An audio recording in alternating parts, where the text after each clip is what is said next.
이번에 그 새생명 축제 때 참 많은 분들이 참석을 하셨습니다. 이게 나중에 집계한 걸 보니까 355명이 오셨어요. 몇 달 동안 인도자들께서 마음을 담아서 기도하고 또 기도하고 또 교회가 함께 기도하고 참 준비도 꽤 오래 한 것 같아요. 오전에 한 번, 저녁에 한 번, 두 번을 열었습니다.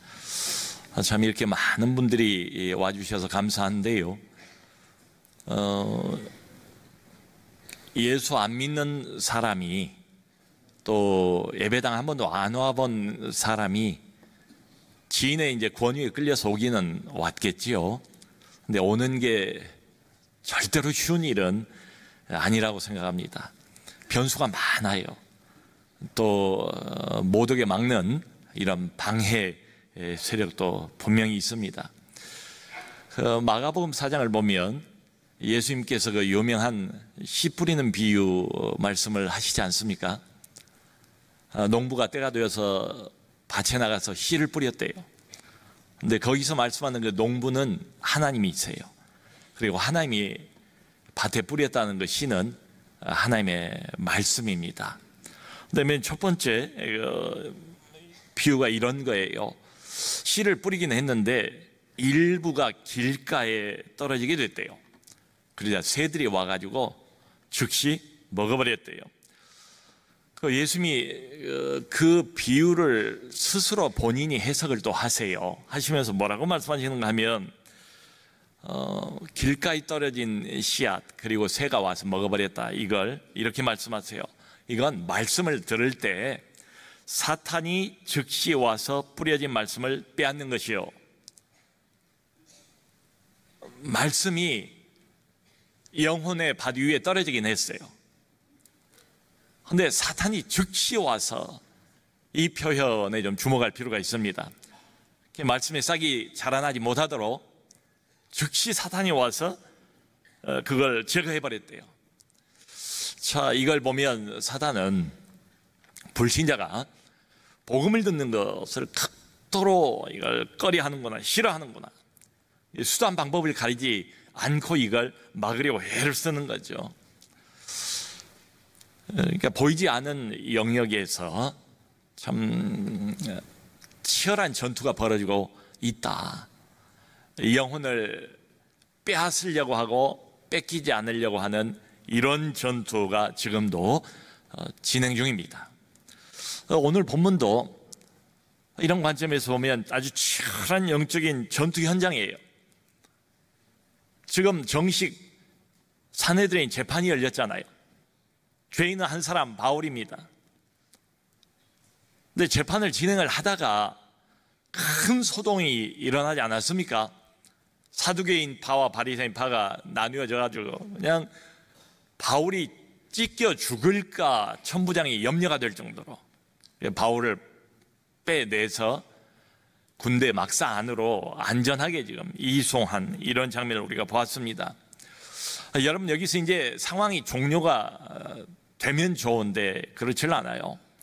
그러니까 이 유대인들이 합법적인 방법으로는 어렵겠다, 합법적인 재판으로는 뭐 없애기가 쉽지 않겠다, 이렇게 판단을 한 거예요. 그리고는 암살단을 조직을 했습니다. 맨 처음에 나온 그 12절이 그거예요. 우리가 바울을 죽이기 전에는 먹지도 않고 마시지도 않겠다. 40명이 무려 살인 맹세를 했대요.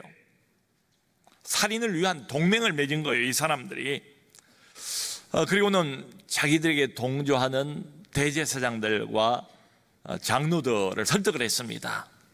저 천부장이 최고 책임자니까 그 사람에게 가서 이렇게 청을 넣어달라는 거예요. 자, 어제 재판을 열었습니다마는 제대로 진행을 못했습니다. 조사를 제대로 마치지를 못했습니다. 그러므로 재심을 청구합니다 라고 이야기를 하면 거기에 응할 거라는 거예요. 자, 그러면 예루살렘 성전 북쪽에 있는 그 군대 막사 안토니아 요새로부터 성전 남쪽에 있는 산헤드린 법정으로 바울을 데리고 올 때에 우리가 중간 어느 길에 매복해 있다가 숨었다가 그때 바울을 죽이도록 하겠다. 여러분, 겉으로만 보면 상당히 실현 가능성이 높은 이런 음모, 이런 계획입니다. 자, 근데 질문은 지금 이 40여 명의 이 사람들 하나님을 믿는 사람들 아닙니까? 어쨌든. 근데 이게 정상적인 종교 집단이라고 할 수 있나? 자신들의 종교적인 열심 때문에 지금 보니까 집단적으로 맹세를 했어요. 집단적으로 금식을 하고 있어요. 목표는 뭔가? 한 사람을 죽이는 겁니다. 이게 어떻게든 눈에 가시, 그 가시 이상인 이 바울이 숨 쉬는 꼴을 안 보고 싶은 거예요. 그래서 바울을 어떻게든 지금 죽이려고 가진 예를 씁니다. 견디지를 못하겠어요, 바울이라는 사람을. 여러분, 이게 일반적인 상식 이상 아닙니까?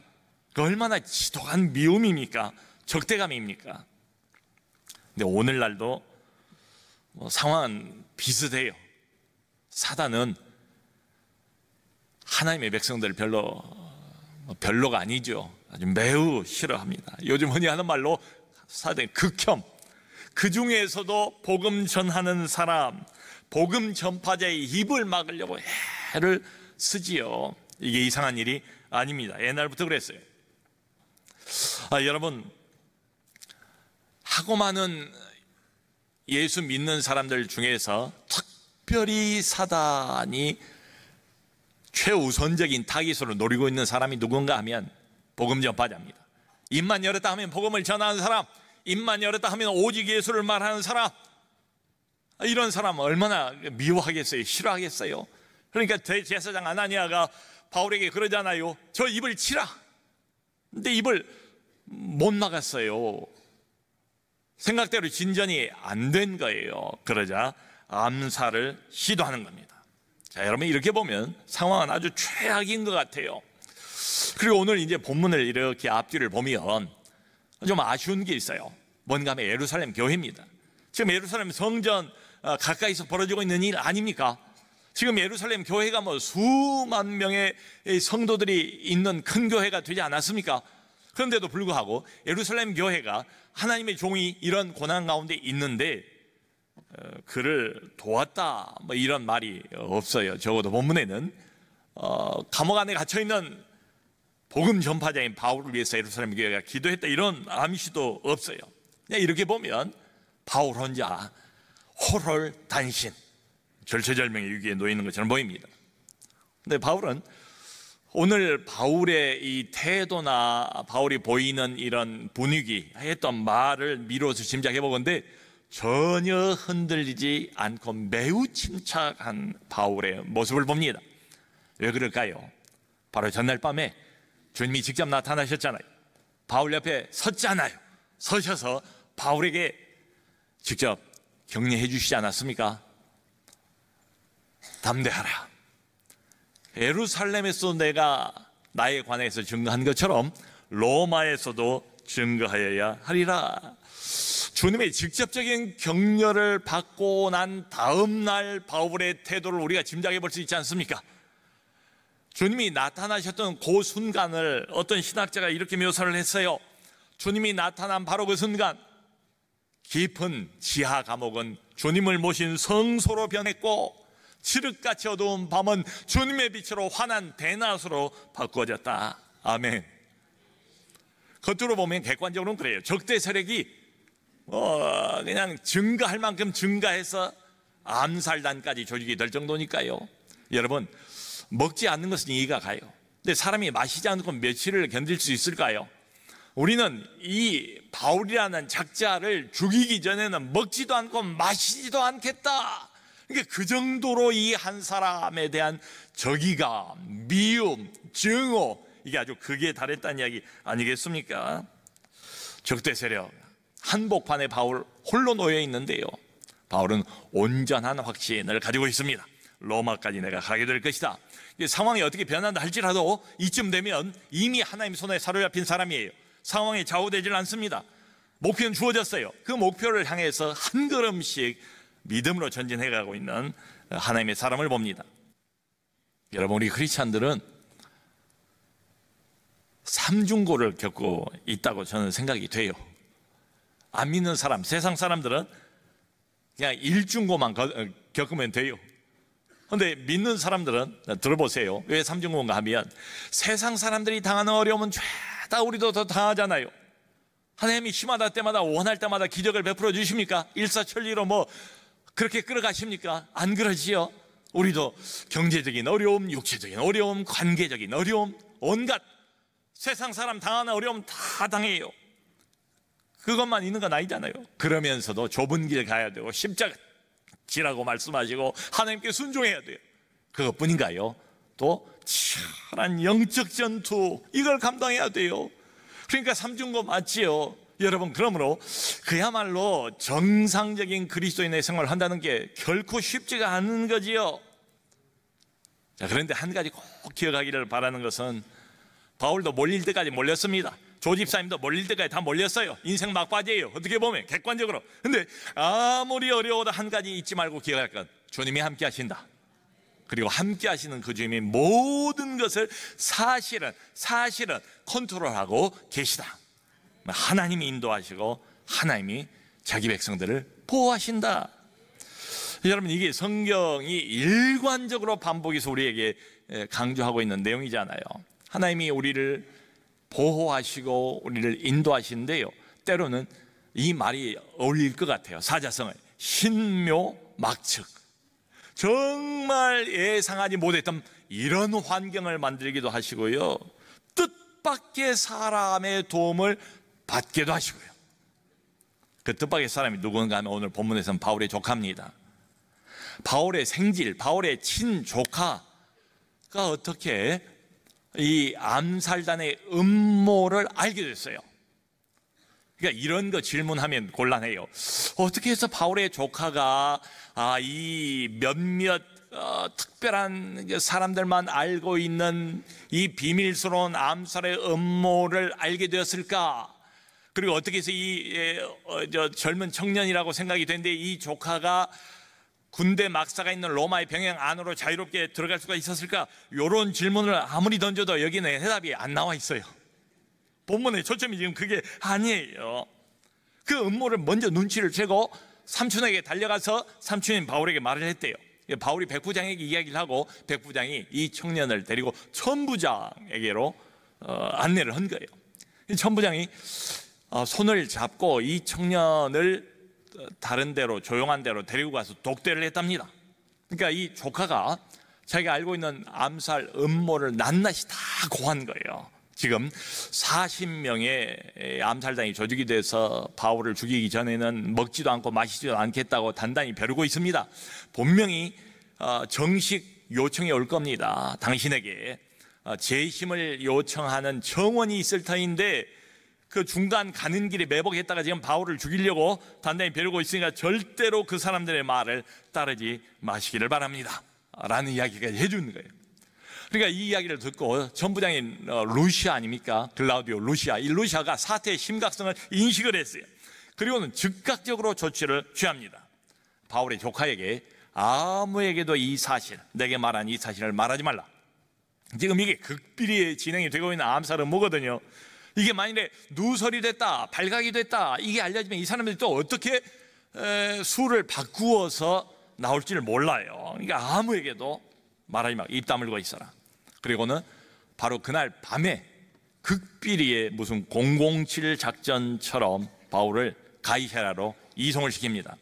여기 시간까지 나오지 않았습니까? 우리 시간으로 보면 이게 밤 9시입니다. 깜깜한 칠흑 같은 그 밤 그 시간에 로마의 총독부가 있는 가이사랴로 죄수 한 사람 바울을 호송하기 위해서 많은 로마 군인들이 동원이 됐대요. 여러분, 참 흥미롭게도 본문에 얼마만한 로마의 병력이 동원이 됐는가가 여기 나와 있지 않습니까? 보병 200명,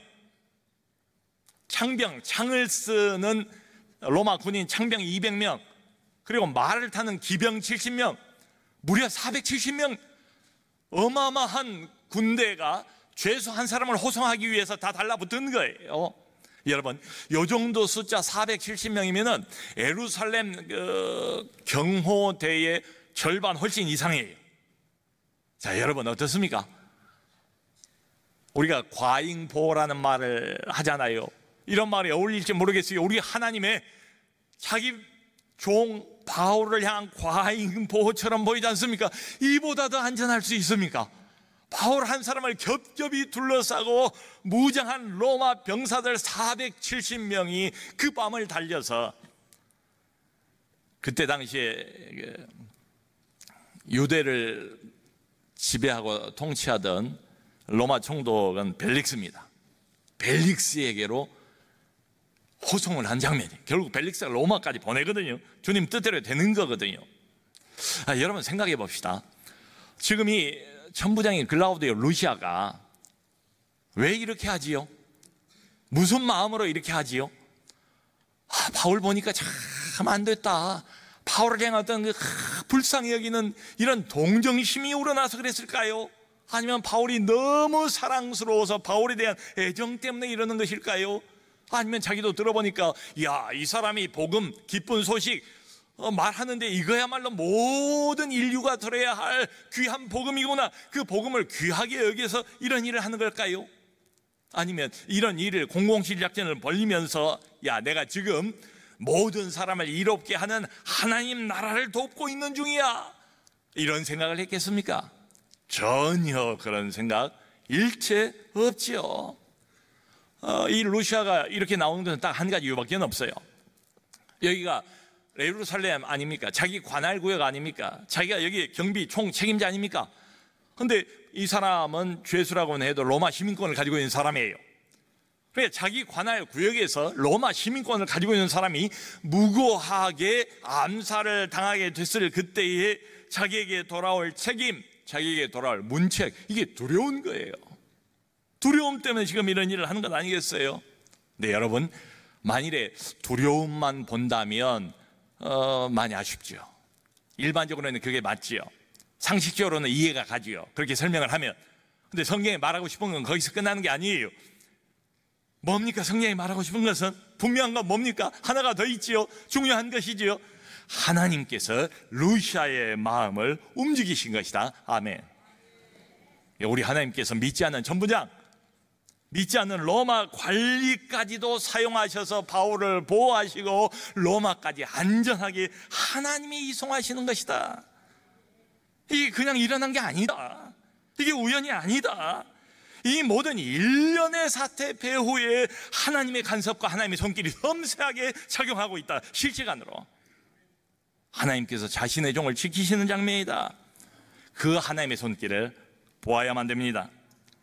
여러분, 우리가 얻을 수 있는 교훈은 뭡니까? 우리 하나님께서는 필요하면 뭐든 움직이십니다. 나라도 움직이세요. 안 믿는 사람도 움직이세요. 필요하면 불신자의 마음까지도 우리 하나님은 얼마든지 움직이세요. 때로는 말이죠, 우리가 앞에서 봤어요. 신약에도 나오고 구약에도 나와요. 안 믿는 사람이에요. 불신자예요. 근데 하나님의 훌륭한 도구로 쓰임을 받는 경우들이 많이 나옵니다. 여러분, 그 구약에 유명한 왕후 에스더가 있지 않습니까?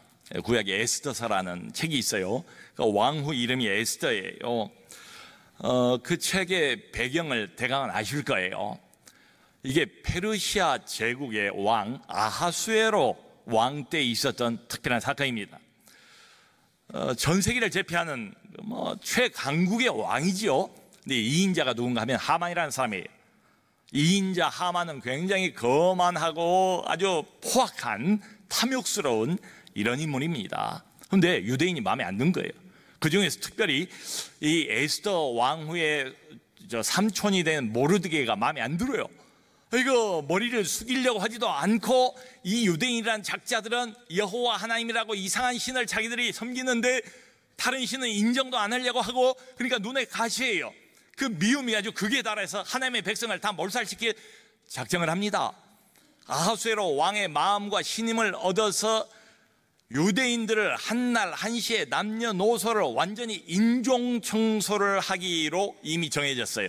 왕의 도장 반지가 인이 박혔어요. 이게 어떻게 하지를 못해요. 다 죽게 됐어요.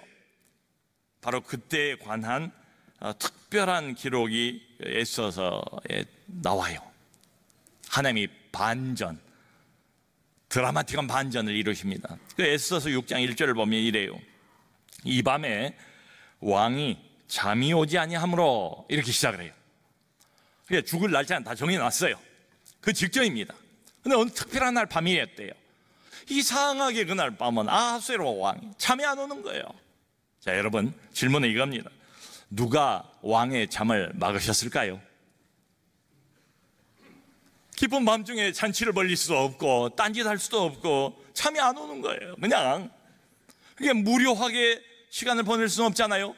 그러다가 언뜻 무슨 생각이 나는가 하면, 명하여 역대일기를 가져다가 자기 앞에서 읽히더니, 역대일기, 왕들의 행적을 낱낱이 기록해 놓은 역대일기를 갖고 와서 한번 읽어봐라.